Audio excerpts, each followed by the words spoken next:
الحمدللہ رب العالمین والصلاة والسلام علی سید المرسلین اما بعد فاعوذ باللہ من الشیطان الرجیم بسم اللہ الرحمن الرحیم۔ آج ہم بات کریں گے سورۃ البقرہ کی آخری 2 آیات کی فضیلت پر۔ اگر وہ آیات جس گھر میں پڑھی جائیں شیطان اس گھر کے قریب بھی نہیں آتا، اور یہ ہر کام سے کفایت کرنے والی ہیں، اور نبی علیہ السلام نے بھی فرمایا کہ یہ 2 آیتیں جو ہیں یہ رحمت ہیں اور رب العالمین کی قربت کا باعث بنتی ہیں، اور یہ آیتیں دعا بھی ہیں۔ آئیے احادیث طیبہ کی روشنی میں ان 2 آیات کی ہم فضیلت سنتے ہیں، اور آخر میں ان 2 آیات کو بھی میں انشاءاللہ پڑھوں گا تاکہ تلفظ اور مخارج کے ساتھ آپ بھی اس کو سننے اور پڑھنے والے بن سکیں۔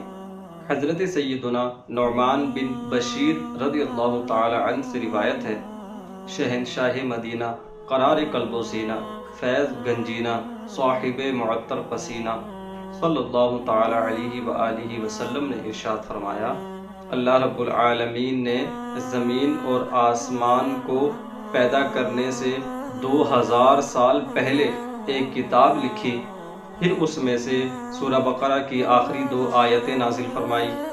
جس گھر میں 3 راتیں ان 2 آیتوں کو لگاتار پڑھا جائے اس گھر کے قریب شیطان نہیں آتا، یعنی کہ وہ گھر شیطان سے، شیطان کے واروں سے، شیطان کی شیطانیت، شیطان کی چالوں سے محفوظ رہتا ہے۔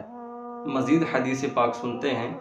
حضرت سیدنا ابو ذر رضی اللہ تعالی عنہ سے روایت ہے کہ نور کے پیکر، تمام نبیوں کے سرور صلی اللہ تعالی علیہ وآلہ وسلم نے ارشاد فرمایا، سورہ بقرہ کی خاتمے کی 2 آیتیں یعنی کہ آخری 2 آیات اللہ رب العالمین کے اس خزانے میں سے ہیں کہ جو عرش کے نیچے ہے۔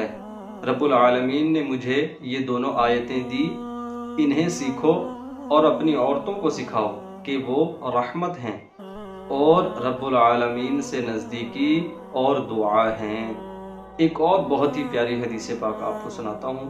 حضرت سیدنا ابو مسعود رضی اللہ تعالی عنہ سے روایت ہے کہ سرکار دو عالم نور مجسم شاہ بنی آدم صلی اللہ تعالی علیہ وآلہ وسلم نے ارشاد فرمایا، جو شخص سورہ بقرہ کی آخری 2 آیات رات میں پڑھے گا یہ اسے کفایت کریں گی۔ یاد رکھیے گا کہ ہم ان وظائف کی طرف نہیں آتے کہ جو ہمیں ڈائریکٹ بارگاہ محبوب رب العالمین کی طرف سے عنایت ہوتے ہیں۔ ہمیں ان وظیفوں پر عمل کرنا چاہیے، باحوالہ وظائف پر ہمیں عمل کرنا چاہیے، اور بغیر حوالے کے جو وظائف سوشل میڈیا پر گردش کرتے ہیں ان سے دور رہ کر بچنا چاہیے۔ دوستو، سورہ بقرہ کی آخری 2 آیات کفایت کرنے سے مراد کیا ہے کہ وہ 2 آیتیں اس بندے کے اس رات کے قیام یعنی عبادت کرنے کے قائم مقام ہو جائیں گی، یا پھر اس بندے کو اس رات شیطان سے محفوظ رکھیں گی، اور ایک قول یہ بھی ہے کہ اس رات نازل ہونے والی آفات سے اس کی حفاظت کریں گی۔ واللہ تعالی اعلم۔ اب ہم سورہ بقرہ کی آخری 2 آیات سنتے ہیں۔ بسم اللہ الرحمن الرحیم۔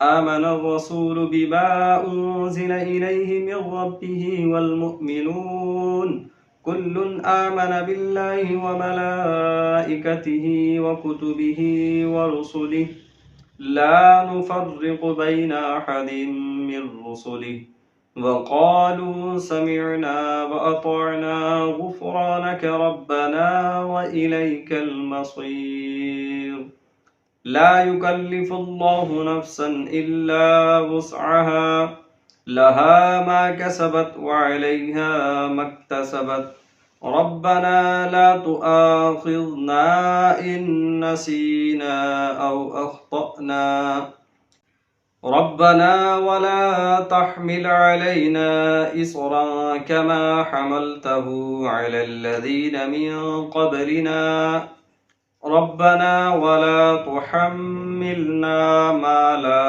طاقة لنا به واعف عنا واغفر لنا وارحمنا أنت مولانا فانصرنا على القوم الكافرين۔